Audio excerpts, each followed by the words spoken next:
Aê! Chegando aqui para mais uma pré-aula ou um resumo da lição CPAD. Nós já estamos chegando aí na lição de número 9. Olha, é sempre um prazer imenso a gente estar aqui para poder compartilhar desse conteúdo magnífico que é a Palavra de Deus. Nós temos por tema aí da lição 9, vivendo o fervor espiritual, que encerra aí o mês de fevereiro, e nós já estamos partindo para a reta final desse trimestre tão abençoado, falando dessa pessoa tão bendita que é o Espírito Santo. Então não deixe de dar aí o seu likes, o seu amei, compartilhar, se inscrever, ser bênção para a vida aí do seu amigo, do seu irmão, que também leciona na escola dominical. Tá ok? Então, nós vamos aqui, deixa eu separar minha Bíblia aqui para a gente fazer o uso dela.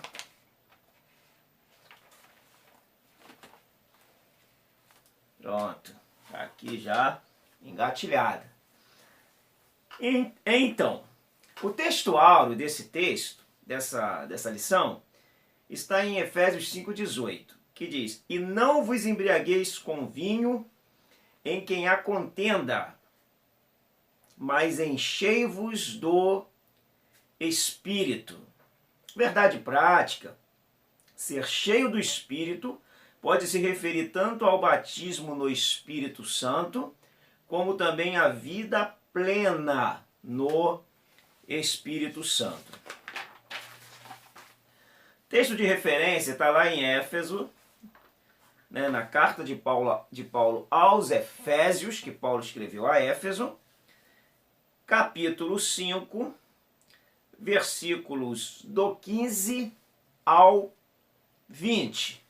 Ok? Nós não vamos ler porque nós estamos aqui só num resumo, e quanto menor ficar esse vídeo, melhor é aí para você ganhar tempo assistindo mesmo, tá bom? Então, os objetivos da lição, o objetivo geral é mostrar a necessidade de se viver o fervor espiritual, essa efervescência espiritual. Os objetivos específicos é destacar a importância da devoção na vida do crente pela palavra e oração. Enfatizar a importância de manter-se cheio do Espírito Santo e prevenir a respeito da frieza espiritual. Vamos aqui então para a nossa introdução. A expressão todos foram cheios do Espírito Santo em Atos 2, verso 4, quer dizer que todos foram batizados no Espírito Santo. Atos 2 é aquele fenômeno ali sobrenatural. Isso já estudamos na lição 3, né? Mas nela aprendemos igualmente que ser cheio indica também viver a plenitude ou fervor do Espírito Santo. A importância dessa devoção pela palavra e oração. Devoção. 3 coisas importantes o autor coloca aqui, para que a gente mantenha esse nível espiritual: oração, palavra e jejum. Bom, o crente pentecostal, ele não pode excluir esse exercício espiritual para a sua vida. Ora, para que um atleta se mantenha em dia, ele precisa se exercitar. Não é assim? Para que um aluno se dê bem em uma prova, num concurso, ele precisa estudar. Para que o crente se mantenha cheio do Espírito Santo, em comunhão com Deus, ele precisa praticar essa devoção, que é um exercício espiritual. Oração, palavra e jejum. São coisas que vão nos ajudar no crescimento. Nós vamos crescer. Isso vai nos dar condições de crescimento. Portanto, tem pessoas que eles precisam de um personal trainer espiritual. Que seria isso? O personal trainer é aquela pessoa que vai lá para a casa de alguém, ou de repente com horário marcado, ou ele pode ser um personal particular, pode ser um personal da academia, mas ele está ali para indicar exercícios, dar um auxílio à pessoa na prática dos seus exercícios. O personal espiritual é a mesma coisa. Tem pessoa que ele precisa de daquela pessoa que instiga a outra pessoa a buscar Deus, que instiga a outra pessoa a querer Deus, a ter gana por Deus. Então isso é importante que a gente, muitas das vezes, venhamos nos aproximar de pessoas que funcione para nós como alguém que nos ajude a exercitar a nossa vida espiritual para que nós venhamos a crescer, ok?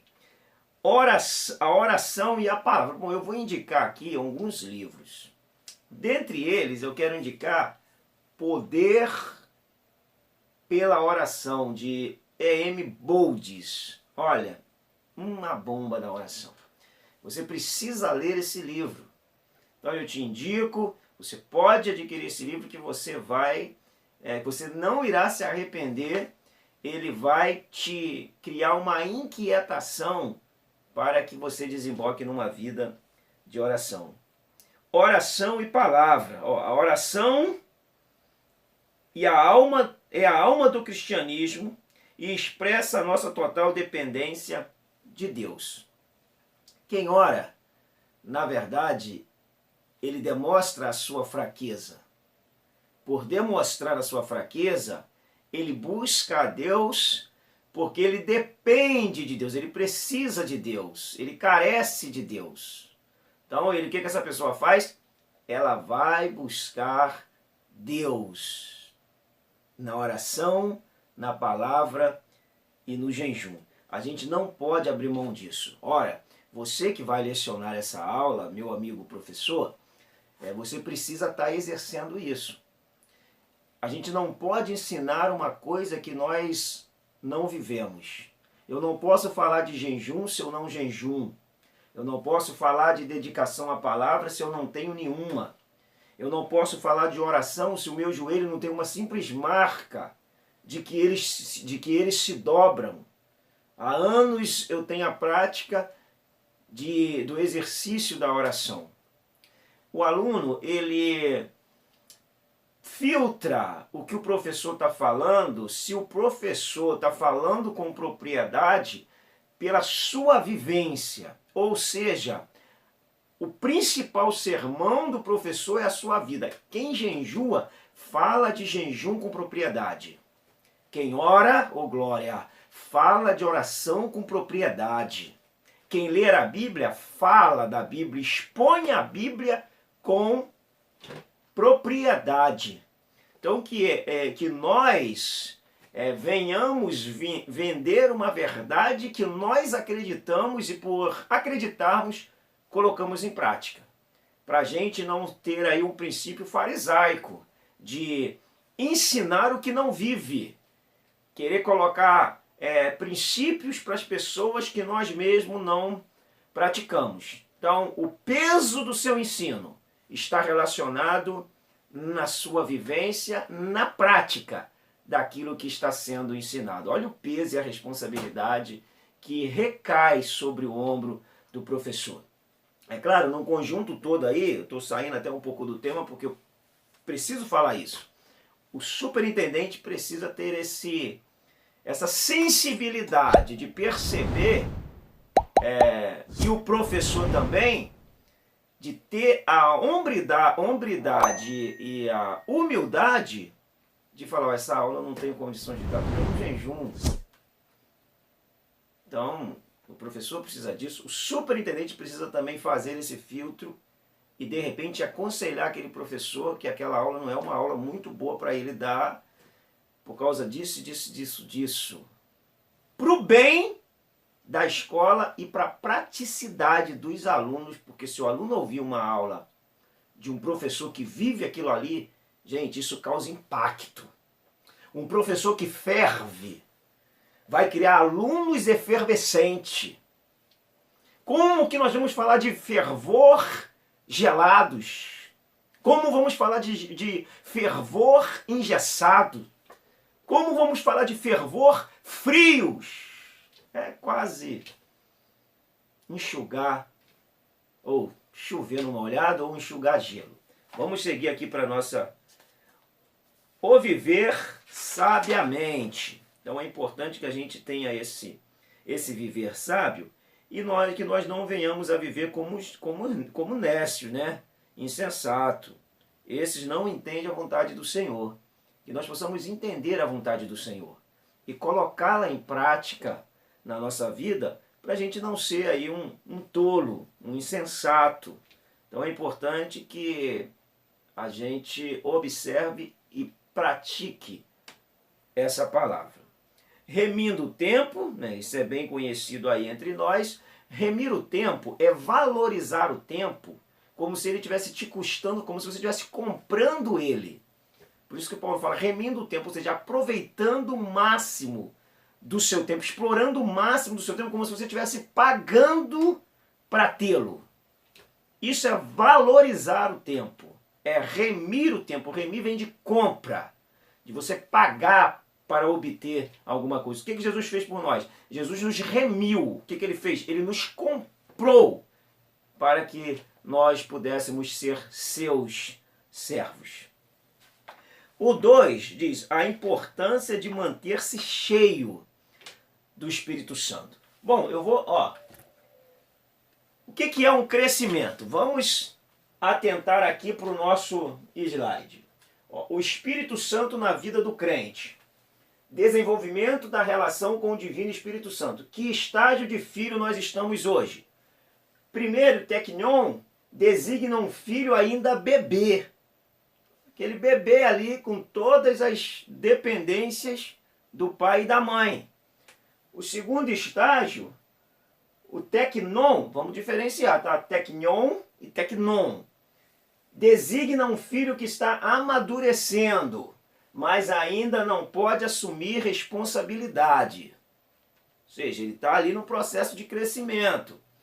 Mas o terceiro, o rios, designa um filho responsável. Ou seja, um filho que cresceu, um filho que amadureceu e um filho que vai manter ali a sua vida com Deus. Então é importante a gente entender que a nossa vida ela é um processo de crescimento. E essa manutenção de uma vida cheia do Espírito Santo é determinante para que esse crescimento aconteça nas nossas vidas, para que a gente não nos torne um eterno bebê, frequentando a igreja há tantos anos, mas sem experiência, sem relacionamento nenhum com Deus. Vamos lá? Então a obra do Espírito Santo é essa tarefa aí. Bom, eu quero ler com vocês aqui os seguintes textos que vão falar sobre pessoa cheia do Espírito Santo. Olha, Atos 4:8 diz assim: então Pedro, cheio do Espírito Santo, lhes disse. Atos 4:31 e tendo orado, moveu-se o lugar em que estavam reunidos e todos foram cheios do Espírito Santo. Todos. Atos 7:55. Mas Estevão, estando cheio do Espírito Santo, fixava os olhos no céu. E Atos 13:52 diz: e os discípulos estavam cheios de alegria e cheios do Espírito Santo. E os discípulos estavam cheios de alegria e cheios do Espírito Santo. Atos 13:52. A primeira exigência para se escolher um diácono, em Atos 6, depois você observa lá, é ser cheio do Espírito Santo. Por quê? Porque todas as outras coisas vão emanar disso. Se a pessoa for cheia do Espírito Santo, ela vai dar bom testemunho. A pessoa cheia do Espírito Santo vai tratar bem as pessoas. Vamos seguir aqui que eu tenho muita coisa para falar. E o tempo é corrido. Remindo o tempo, ser cheio do Espírito Santo. Aí Paulo fala para os Efésios: não vos embriagueis com vinho, em quem há contenda, mas enchei-vos do Espírito Santo. Na época havia um deus que era o deus do vinho, conhecido como deus Baco. Eles se embriagavam e saíam pela rua felizes, demonstrando a alegria da embriaguez. E parece que muitos desses crentes, quando vieram para a igreja, aceitaram e se converteram, eles não queriam perder essa prática. Ou seja, eles domesticaram esse ambiente. E eles acharam que vindo para Jesus poderiam estar do jeito que eles, continuar do jeito que eles estão. Uma certa feita, um moço se converteu na pregação do evangelista Moody, evangelista norte-americano. Semana seguinte, o evangelista Moody encontrou esse moço bêbado. E esse moço virou para o evangelista Moody e disse: Pastor Moody, eu sou um dos teus convertidos. Já meio embriagado: Pastor Moody, eu sou um dos seus convertidos. E Moody disse para ele: você pode até ser um dos meus convertidos, mas eu tenho certeza que você não é um dos convertidos de Jesus. Porque a evidência não afirmava isso. Então, Paulo está dizendo: ó, se vocês tiverem de se embriagar, se embriaguem com o Espírito Santo. Seja cheio do Espírito Santo. Então nós vamos fazer o seguinte ponto aqui. Tem quem diga que o beber não tem problema. O problema é embriagar. Bom, se o beber não é pecado, o ser vazio do Espírito Santo é pecado. Por que as pessoas querem beber, alegando não ser pecado desde que ela não embriague, mas elas não querem cumprir o ser cheio do Espírito Santo? Porque para ser cheio do Espírito Santo, existem alguns requisitos que a gente precisa se adequar na palavra, se esvaziando de nós, para que o Espírito nos enche. Então a gente não quer. Então, se alguém acredita que beber não é pecado, pecado é embriagar, está bebendo, ela está cometendo um pecado porque não está se enchendo do Espírito Santo. E a ordem é imperativa: enchei-vos do Espírito Santo. O agente aí do verbo encher, no grego, ele está na voz ativa em relação a nós e na voz passiva em relação a Deus. Por quê? É como se fosse uma torneira que entorna uma água. Deus está lá, ó, passivamente entornando a água. A ação de entrar debaixo dessa torneira é minha. Eu que entro. Não é a torneira que vai vir até a mim. A torneira, o agente da torneira aqui está passivo. A atividade de se locomover e querer ir para debaixo da torneira, ser cheio, é nossa. E aí existe a locomoção. E a locomoção é justamente os exercícios que nós temos que praticar, que exercitá-los, para que venhamos a termos e a obtermos essa plenitude do Espírito Santo. Enchei-vos do Espírito Santo, é a ordem aí. Não confundir com o batismo com o Espírito Santo. Significa das palavras: expressões bíblicas na Bíblia devem ser entendidas e interpretadas à luz do seu contexto. Então, uma pessoa pode ser batizada com o Espírito Santo e não ser cheia. De repente ela foi cheia e acabou perdendo pela falta da prática do exercício. Para você se manter em forma, não adianta você fazer uma corrida hoje e não correr mais. Você precisa se manter ali na prática do exercício para que a sua musculatura se mantenha em dia. Caso você pare, você vai perder todo aquele exercício feito anterior e vai começar o processo de atrofiamento. Isso é natural. A mesma coisa acontece com a gente. A gente precisa buscar e no exercício esse enchimento, essa vida cheia do Espírito Santo. Então, para a gente não confundir aí, acho que todo mundo que é batizado com o Espírito Santo está cheio do Espírito Santo. É claro que todo batizado deveria ser cheio com o Espírito Santo, mas infelizmente o descuido, a meninice, a brincadeira com as coisas de Deus, ela acabou desembocando em uma bancarrota.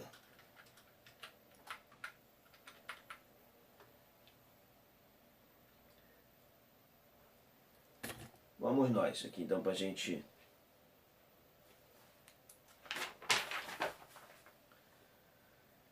Vigilante contra a frieza espiritual. Vigilante contra a frieza... Deixa eu ajeitar aqui o meu. Vigilante contra a frieza espiritual. Prontinho. Vigilante contra a frieza. Testemunho transbordante.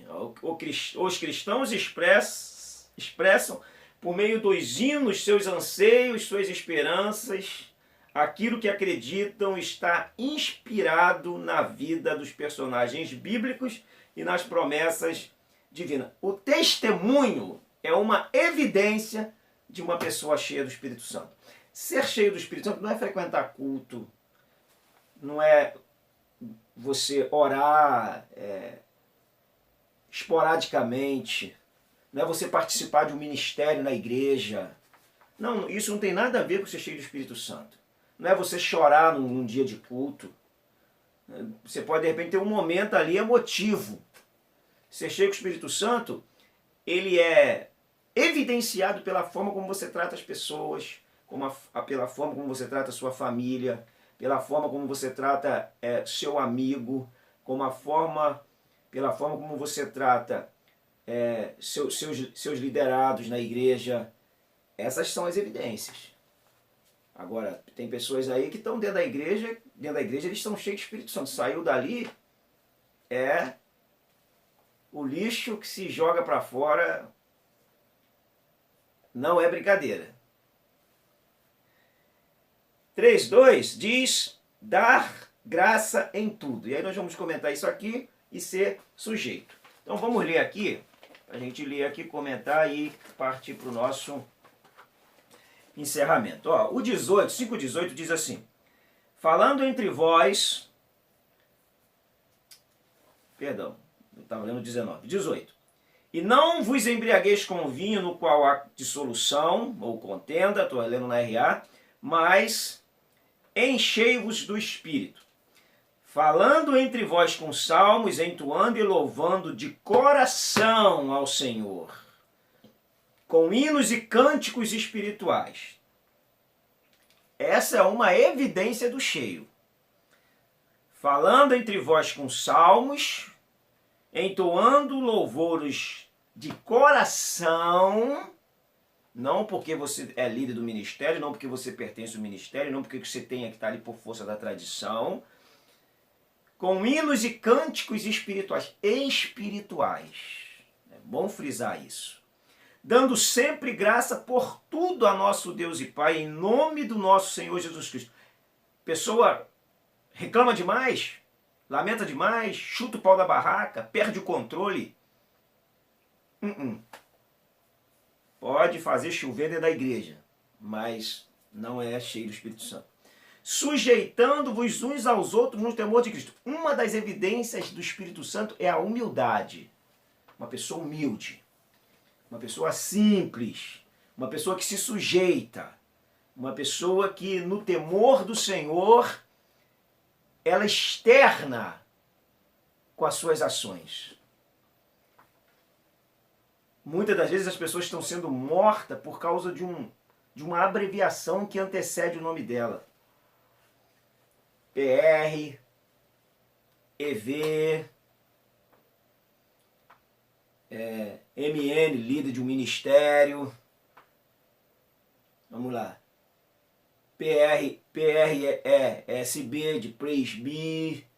Então tem coisas que acontecem que uma simples abreviatura orgulham as pessoas e deixa essas pessoas danificadas na obra do Senhor, porque isso vira motivo de orgulho. Que complicação, né? Muito complicado isso. Então, aqui o 19, 20 e 21 é justamente a evidência das coisas, ou melhor, é a evidência de uma pessoa cheia do Espírito Santo. Eu quero indicar para você, mas primeiro deixa eu ler aqui a conclusão. O significado de enchei-vos do Espírito é ter vida cristã na plenitude do Espírito. Verdade, isso desenvolve todos os aspectos da nossa vida, desde o curso, dos cultos até o lar. Desde o lar até o trabalho e sociedade. Por meio desses testemunhos é possível observar quem é cheio do Espírito Santo. Que bom, né? Olha, quero indicar aqui 3 livros para você que eu acredito que vai te auxiliar muito. Enchei-vos agora, de Roy Hession. Se você tiver aí, tu pode ler que vai te ajudar na sua aula. Batismo com Fogo, de Hernando Dias Lopes. É uma aula que você tem que ter fogo dentro de você. E Uma Vida Cheia do Espírito Santo, de Charles Finney. Se você tiver, dá uma olhadinha aí, porque vai te dar conteúdo para a sua aula. Tá ok? Agora eu quero fazer uma dinâmica aqui para você, que você pode até usar na sua aula. Nós temos aqui uma vasilha com água e uma esponja. Uma vasilha com água e uma esponja. E temos aqui também uma bolinha de isopor. Essa água simboliza o Espírito Santo. Essa bolinha de isopor e essa esponja simboliza a nós. Bom, eu vou jogar essa bolinha de isopor aqui. Você pode ver que essa bolinha de isopor, ela está na água. Ó, vou afundar ela, ó. Bolinha de isopor, pronto, soltei. Bolinha de isopor, soltei. Se você pega essa bolinha de isopor, ela praticamente sai seca. Mas ela estava na água. Agora vamos botar essa esponjinha, ó. Esponjinha. Pode deixar até aí no chão, porque tá. Vamos lá. A bolinha estava na água, mas a água não estava na bolinha. Agora olha a esponja. A esponja está na água e a água está na esponja. É verdade, ó. Esponja na água e água na esponja. Ou seja, tem pessoa que ele tem o Espírito Santo, mas o Espírito Santo não tem ele. A bolinha tinha, a água tinha, ela estava na água, mas a água não estava nela. A esponja, ela está na água e a água está nela. Isso é um exemplo de uma pessoa cheia do Espírito Santo. Quando o Espírito Santo tem essa pessoa. Não adianta eu ter o Espírito Santo e às vezes falar isso com sintomas de orgulho. O Espírito tem que me ter. Uma coisa é eu ter o Espírito Santo, outra coisa é o Espírito me ter. Amém? Usa lá na sua aula que vai ser enriquecedora. Tá bom? Então nós estamos aqui encerrando essa aula. Mais uma vez eu vou te pedir você para se inscrever aí no canal, aperta o sininho, acione aí para você receber os novos vídeos e que Deus abençoe a sua vida sempre. Prepare a sua aula em oração e jejum e vá empolgado, cheio de Deus, para esse domingo você lecionar. Deus abençoe a sua vida. Eu tô me indo embora. Beijo no seu coração.